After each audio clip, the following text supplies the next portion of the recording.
Good morning, everybody. I hope you're well. Welcome to the Recruiting Gym's daily stand-up. We've had a fantastic week. Over the last week, we've had 234 people attend the morning stand-up. Today, I've got our health, well-being, mental health and stress management coach, Claire Davis, with us. Hello, everyone. We're talking about the long haul.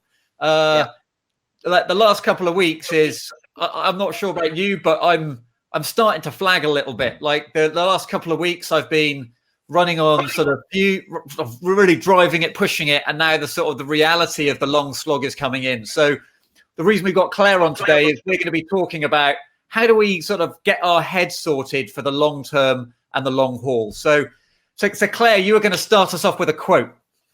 I am, and this is a quote by author and attorney called Elizabeth Edwards, and I love this quote, especially in this time when we've all had our lives turned upside down. And the quote is, "She stood in the storm, and when the wind did not blow away, she adjusted her sails." And as we know, the wind isn't blowing away. COVID's not going away. So yeah, we'd love for it to go away. We'd love for it to go away.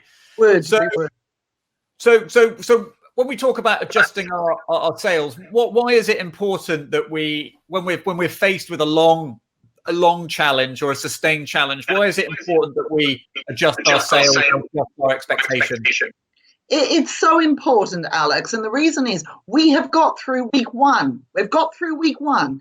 I've got through the fact that two of my kids, I'm homeschooling them at home. The other two kids are teenagers and they're wanting to sloth around, but I'm trying to motivate them. So if we can get through week one, we've got to keep refocusing our mindset every day, every week. It's all about mindset. So let's look forward and not just feel how exhausted we all are, because we're all exhausted. And it is a long haul. We don't know how long. We don't know how long yet. We've got to get our mindset right. Right. Okay. And so what are some of the things you think recruiters, which aspects of a recruiter's mindset do you think they need to adjust for the long haul? So for the long haul, a mindset is all about what we're thinking. And what we're thinking, if we get up in the morning, we think, another day, what are the negatives we're going to hear about COVID? What's happening in the news? What's happening with my business? If it's all negative, then what's going to happen is it's going to affect what we're saying and what we're doing and how we are towards the people around us. And we've got to think about, what do we wake up in the morning and think? How are we thinking, and how are we going to adjust our thoughts? Because whatever we're thinking will reflect on what we're saying and what we're doing. Right. And I guess one of the key areas for me is redefining what a good day looks like.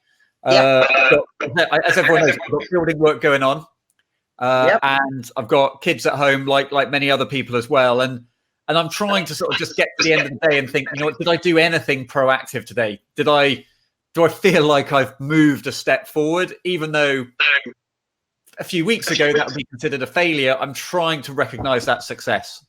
Yeah.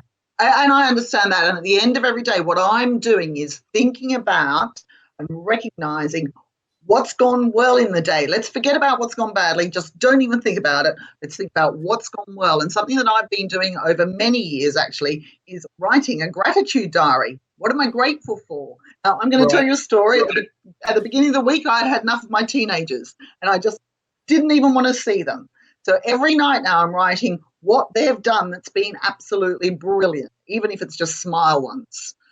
Let's look at the good things and get rid of the bad things, change our mindset. Yeah, I'm not always very good at recognizing those little victories. And I know a few teams are having, and while we're doing a startup today, they're trying to, at the end of the day, have a stand up to sort of just recognize some of those little wins that they might have had.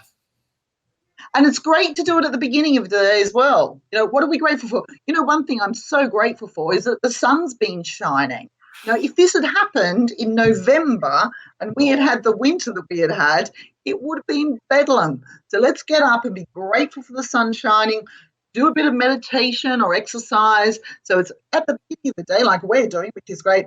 And at the end of the day, we've got to go to sleep feeling positive and getting rid of all those negative thoughts. Yeah, no, indeed. And And so I think hopefully that's helped everybody to just start getting their head around for their mindset. The next topic I want to talk about is loneliness. And whilst I'm with my family, I'm missing people. I'm missing spending time with my team physically. So what advice would you have for people that are feeling a bit lonely? Loneliness is one of the biggest causes of depression, actually, and we have to be very, very careful. And that people contact, I'm finding it even weird. I went for a run the other day, and it's crossing the road and not being near people. It's very, very strange feeling. And so loneliness is a big thing. And I mentioned it the other day to you on one of the webinars that loneliness has the same detriment on our health as smoking 15 cigarettes a day. So what we need to do is think of, what is loneliness for me? So for you, Alex, you've just mentioned missing your team. So loneliness for me is also missing my girlfriends, missing those coffees. So what can we do to actually bring that into our lives? So I've had, every night this week, I've had a Zoom with a different group of girlfriends.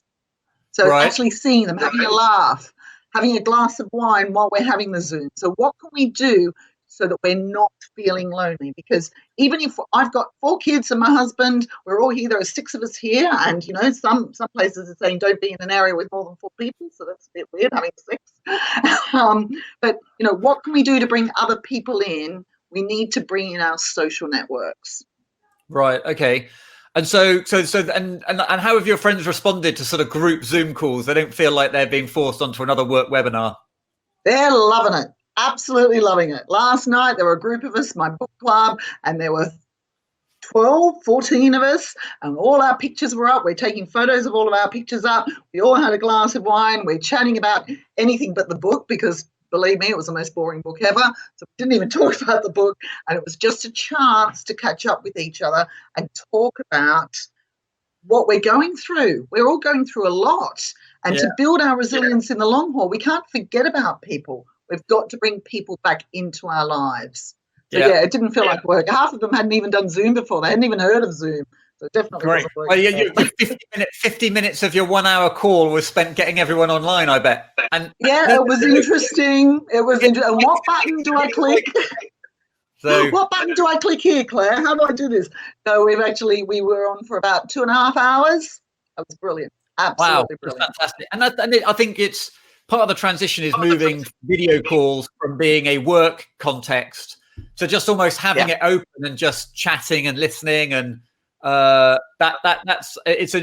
be a new skill. We're going to try and do that on Saturday night with some of our friends. Is have a sort of a group. And the great thing about Zoom is that the mobile app is brilliant.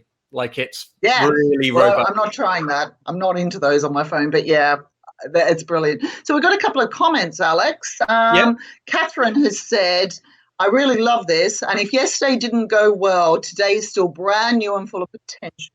It's resetting again. It's actually like resetting. You know how we have to press the refresh button on our computer? It's resetting our brain, having a good sleep so we can reset our brain. So lovely. Thank you very much, Catherine. And Corona Buddies. Yeah, I've got a lot of Corona Buddies as well, which is quite funny. So we've got all different Corona WhatsApp groups going on. But it is a great one to have.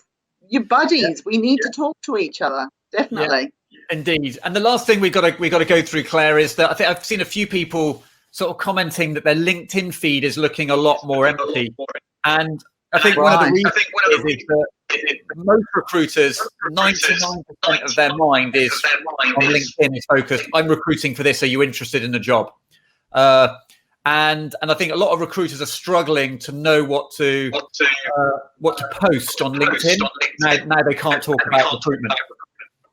Yeah. So what would your advice be to recruiters looking to engage their network?